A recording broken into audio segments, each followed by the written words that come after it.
이제 우리는 실록을 뒤로하고 승정원 일기, 이하 일기에 다다랐습니다. 실록과 일기는 한 쌍처럼 붙어 다니기 때문에 이렇게 장을 나누어서 설명을 할 필요도 없지만 성격이 약간 다르기 때문에 따로 보겠습니다. 일기는 국보 303호로 지정되어 있어 그 중요성을 잘 알 수 있습니다. 그리고 일기 역시 2001년에 우리의 자랑스러운 직지와 더불어 세계 기록유산으로 유네스코에 등재되었습니다. 당시에 유네스코 국제자문위원회에서는 실록이 이미 등재되어 있는데 왜 같은 왕조의 역사서가 또 등재되어야 하느냐고 의문을 표했다고 합니다. 그러나 면밀히 검토한 결과 일기는 실록과 다른 면이 많은 것으로 판명되어 무난하게 등재가 허가됩니다. 일기를 보기 전에 우리는 승정원에 대해서 우선 알아보아야 하겠습니다. 승정원이란 지금으로 치면 대통령 비서실에 해당하는 기관입니다. 여러분도 사극에서 임금이 어떤 관리에게 도승지는 들라고 하는 것을 보신 일이 있을 겁니다. 도승지란 이 승정원의 책임자로서 지금으로 하면 청와대의 비서실장 정도가 되겠습니다. 승정원의 기능을 설명할 때 항상 왕명의 출납을 담당했다는 말이 나오는데 이것을 쉽게 말하면 임금의 지시사항을 아래 부처에 전달했을 뿐만 아니라 각 부처에서 올라오는 건의를 왕에게 전달했다는 말입니다. 승정원은 정원 혹은 후원, 은대로 불렸는데 여기서 재미있는 용어는 후원입니다. 후원의 후는 목구멍을 뜻하는 것이니 승정원을 후원이라 한 것은 승정원이 임금의 말을 대변한다는 그런 뜻이 되겠습니다. 은대란 동궐, 그러니까 창덕궁의 정전인 인정전 바로 옆에 있었습니다. 이렇게 정전에 가깝게 있는 것 자체가 이 관청이 중요한 곳이라는 것을 뜻합니다. 이 관청을 은대라 부른 것은 중국의 송나라 때 같은 기능을 하는 관청을 은대사라고 부른 데에서 연유합니다. 승정원은 단순하게 왕과 각 부처를 연결해 준 것이 아니라 오늘날의 청와대가 그렇듯이 국정 전반에 걸쳐 임금을 보좌하는 역할을 했습니다. 그래서 행사할 수 있는 세력도 막강했다고 합니다. 조선 조정에서 의정부와 육조가 더불어 가장 중심적인 역할을 한 기관이 승정원이었습니다. 특히 정삼품에 해당하는 도승지는 의정부의 정승이나 이조 판서와 함께 관리들의 인사권을 두고 서로 세를 겨뤘다고 하지요. 한마디로 승정원의 도승지는 권력의 핵심에 있었던 것입니다.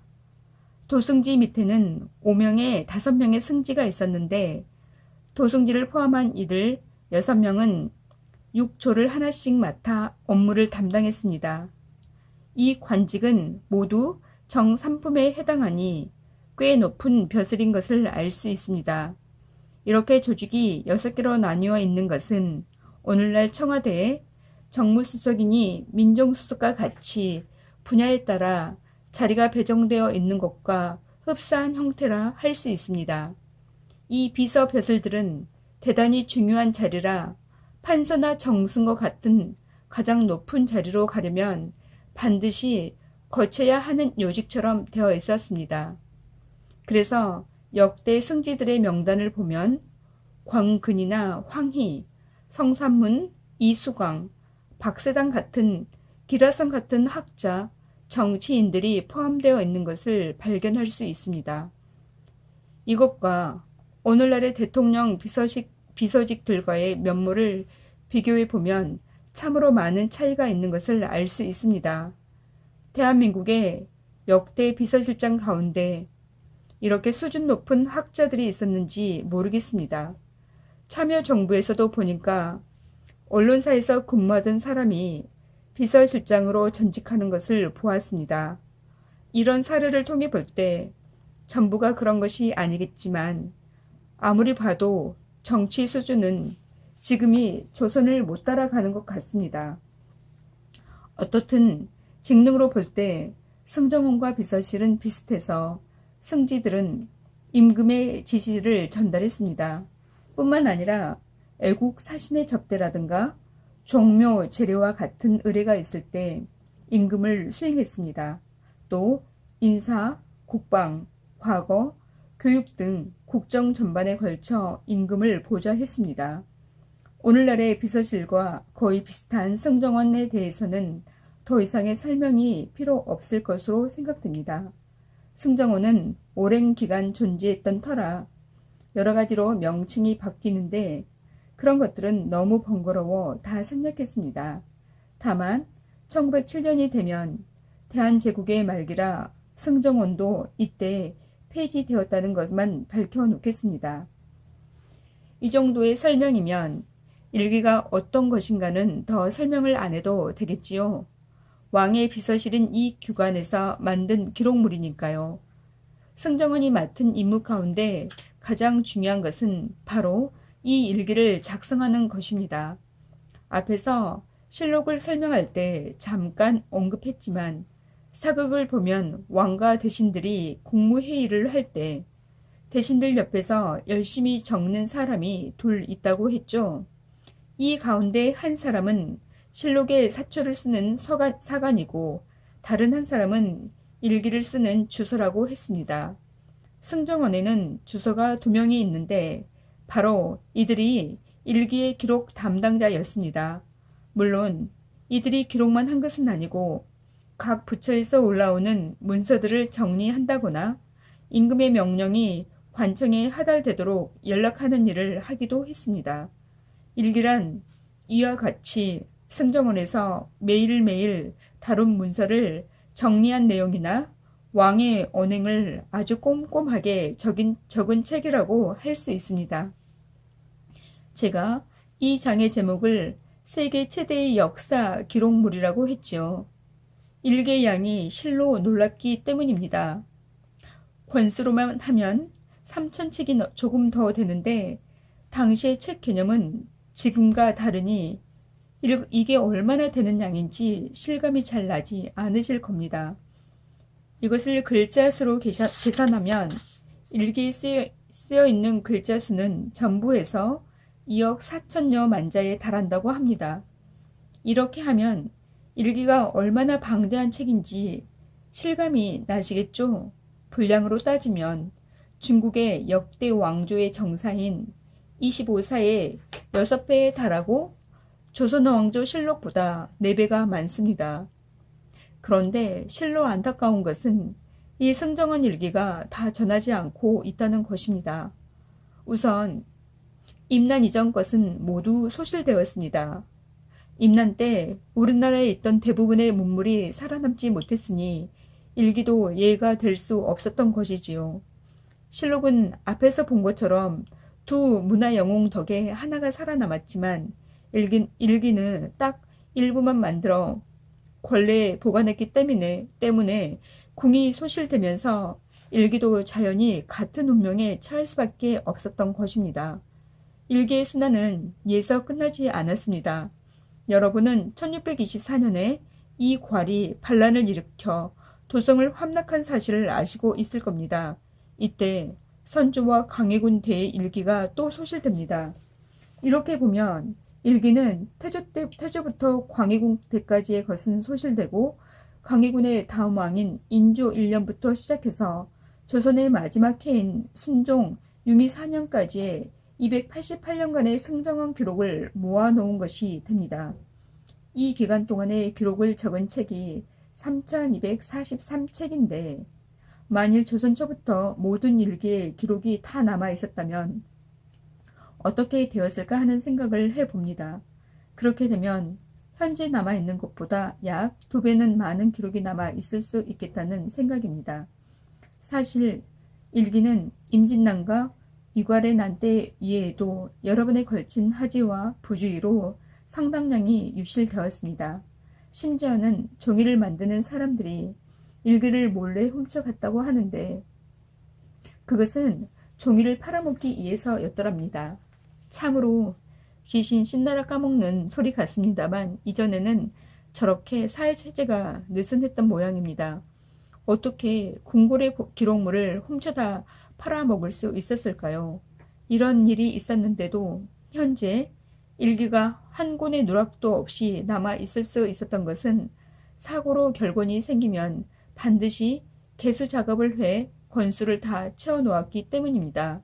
이렇게 다시 복원할 수 있었던 것은 조선 조정에는 일기 외에 다른 기록물들이 많이 있었기 때문입니다. 다른 기록들을 참조하여 다시 일기를 썼던 것이죠. 이런 사정을 접할 때마다 우리는 조선조의 기록 문화가 얼마나 성했는가를 알 수 있습니다. 앞에서 잠깐 언급했습니다만 실록이 이미 유네스코에 등재되었는데도 같은 조선왕조의 역사 기록인 일기가 등재된 데에는 이유가 있습니다. 실록과의 차이가 확실하기 때문이죠. 또 일기가 세계 최대의 역사 기록물일 뿐 아니라 온 세계의 역사 기록 가운데 일기만이 갖고 있는 특이한 점이 있다는 점도 일기가 등재되는 데에 일정한 작용을 했습니다. 우선 실록과 다른 점을 볼까요? 일기는 왕의 채측근에서 적은 기록이기 때문에 왕의 기분이나 동태 하나하나를 아주 세밀하게 적고 있어 그 기록을 읽으면 마치 왕이 옆에 있는 것 같은 느낌을 받는다고 합니다. 왕이 안색이 어떻다든지 혹은 병의 기운이 있다든지 하는 아주 세세한 것들을 다 적는다는 것이지요. 일기를 보면 왕이 자신의 병세에 대해 신하들에게 설명하는 장면이 많이 나옵니다. 그리고 약방이나 의원들에게 자문을 구한 부분이나 자신의 기분과 병세, 또 왕실의 건강에까지 자세하게 언급하는 부분이 꽤 많이 발견됩니다. 그만큼 왕의 건강이 중요시 되었던 것이겠죠. 그뿐만이 아닙니다. 왕과 대신들 사이에 있었던 모든 대화 내용을 적기 때문에 그 기록을 읽는 사람은 마치 자신이 그 현장에 있는 것 같은 착각을 불러일으킨다고 국사편찬위원회에서 근무하고 있는 박한남 박사는 말합니다. 그럼 설명의 편의를 위해 예를 하나 들어볼까요? 영조 40년 10월 1일조를 보겠습니다. 일기 체제는 항상 일정하게 되어 있습니다. 날짜가 먼저 나오고 그 다음에는 날씨가 나옵니다. 이 날씨 문제는 중요한 것이라 나중에 다시 보게 됩니다. 그 다음에는 비서실의 근무 상황에 대해 적습니다. 이것은 승정원 소속 관리들의 출근 상황을 말하는데 출근을 하면 좌라 쓰고 당직이면 좌직이라 쓰며 병으로 나오지 못하면 병이라고 적는 것 등이 그것입니다. 본문은 그 다음에 나옵니다. 옷이 오전 11시에 선정전에서 왕이 조의를 하고 경연을 했는데 그 과정에서 신하들과 나눈 대화들이 가감없이 있는 그대로 적혀 있습니다. 특히 이렇게 대화가 이어지다 경연이 저녁까지 계속되니까 영조가 이런 여러 가지 일로 골치를 썩는 것은 내 팔자로다 하면서 자탄하는 것이 나옵니다. 이렇게 신세 한탄하는 것까지 기록이 되어 이 부분을 읽고 있으면 마치 우리 자신이 경연장에 있는 것 같은 착각을 갖게 된다고 하는 것입니다. 그리고 실록은 일단 지방사고에 봉안된 뒤에는 특별한 사유가 없는 한 열람할 수 없었던 것에 비해 일기는 언제든지 참고할 수 있었기 때문에 주요한 전례 문제나 국방, 외교상의 문제가 있으면 그 전대에 만들어졌던 일기를 반드시 참조했다고 합니다. 일기 내용이 실록보다 훨씬 상세하기 때문에 일기에 의존했던 것일 겁니다. 예를 들어 조선 후기에 기근이나 역병이 생겨 세금 감면하는 일이 필요하다거나 기우제나 종묘제 등과 같은 주요한 국가 의례를 지낼 때 전대 일기를 기록을 참조했다는 것이 그것입니다. 일기 기록이 얼마나 세밀한가를 보여주는 예는 많은데 서울대학교 규장각에 있는 신병주 박사는 다음과 같은 재미난 예를 소개하고 있습니다. 일기에 1773년 7월 23일 조를 보면 신하들이 영조의 생일을 맞아 잔치를 하려 했는데 영조가 번거롭다는 이유로 거부합니다. 이때 새손인 어린 정조가 소매 속에서 종이를 하나 꺼냅니다. 이것은 1년 전 같은 날 내년에는 생일 잔치를 하겠다고 약속한 영조의 글이었습니다. 1년 전에도 역시 생일상을 거부한 영조가 남긴 글이었죠. 그러자 영조는 웃으면서 새손의 총명함에 감탄하고 잔치상을 받겠다는 약조를 하는데 이 내용이 일기에 정확하게 적혀 있습니다. 이와 같이 일기는 실록이 적지 않은 것을 아주 세세하게 적고 있는데 이런 내용은 하도 많아 다 거론할 수가 없을 지경입니다. 또 영조대에 있었던 일인데 청계천에 문제가 많아 대대적으로 준설을 한 적이 있었습니다. 이에 대해 실록은 한 줄 정도로 청계천 준설 공사를 했다는 식으로만 적은 반면 일기는 이 공사에 대해 논의할 때부터 공사하는 과정 혹은 공사하면서 어려웠던 점 그리고 끝난 다음에 어떤 문제가 있었는지 그 모든 과정을 세밀하게 적고 있습니다. 일기에는 이 일과 관련해서 왕이 면담한 관리들의 관직과 성명 그리고 대화 내용이 모두 올려져 있습니다. 재미있는 것은 같은 사안에 대해 실록은 청계천 준설을 맡은 관리가 별것 아닌 시내 하나를 소통한 것을 가지고 자신의 업적을 뽐내려고 과장을 했다라고 적고 있는데 일기에는 그런 평가가 없습니다. 그렇게 된 이유는 간단합니다. 일기는 당일의 기록이기 때문에 가타부타 평가할 시간이 없었기 때문일 것입니다. 이러한 세밀함은 임금에게 올라온 상소문을 기록하는 데서도 발견됩니다. 실록의 경우에는 상소문 전문을 적지는 않습니다. 상소문이든 대화든 교지든 실록은 요약 정리해서 기록합니다. 반면에 일기는 그 모든 것을 있는 그대로 적습니다. 그 적나라한 예가 있어 말씀드려볼까 합니다. 정조 16년 4월에 한 상소문이 올라옵니다. 저는 이것을 언문대조하려고 성종원 일기 홈페이지에 들어갔더니 안타깝게도 현재로서는 정조 6년에서 정리한 것이 끝나고 맙니다. 아마도 관계 기관에서는 지금도 계속해서 일기의 기록을 해서체로 바꾸고 그것을 전산화하는 작업을 하고 있을 겁니다. 그래서 이번에는 언문 참조 없이 KBS 프로그램인 역사 스페셜을 인용해야겠습니다. 이 상소문은 억울하게 죽은 사도세자의 한을 풀어달라고 경상도의 한 유생이 올렸다고 합니다. 그런데 여기에는 만여 명의 선비들이 공동으로 자신의 이름을 적어 놓았습니다. 이것을 보통 만인소라고 부르는데 만인소는 지방의 선비들이 정치적 의사를 표현할 때 쓰는 방법입니다. 이런 상소문에 대해 실록은 요약한 내용만을 적는다고 앞에서 이미 말했습니다. 이에 비해 일기는 상소문 전문을 모두 옮겨놓기 때문에 이 만인소의 경우에는 그 10,000명이나 되는 선비들의 이름을 모두 적습니다. 이것은 사람들의 경향을 알므로써 당시에 돌아가는 여론의 동태를 파악하고 이에 대해 증거를 남겨놓으려는 처사로 생각됩니다. 한번 생각해 보십시오. 10,000명이나 되는 이름을 다 적으려면 컴퓨터에 쳐서 넣으려 해도 힘든 일이거늘 그것을 일일이 손으로 써서 기록으로 남긴다는 것이 얼마나 품이 많이 들어가는 일이겠습니까? 기록을 얼마나 소중하게 생각했으면 사람 이름을 10,000개나 적었을까 하는 생각이 듭니다. 그 덕택에 우리는 당시에 어떤 사람이 구체적으로 어떤 생각을 하고 살았는지 알 수 있습니다. 사정이 이렇다고 해서 어떤 사건이든지 일기가 실록보다 항상 더 정확하고 더 많이 기록한 것은 아닙니다.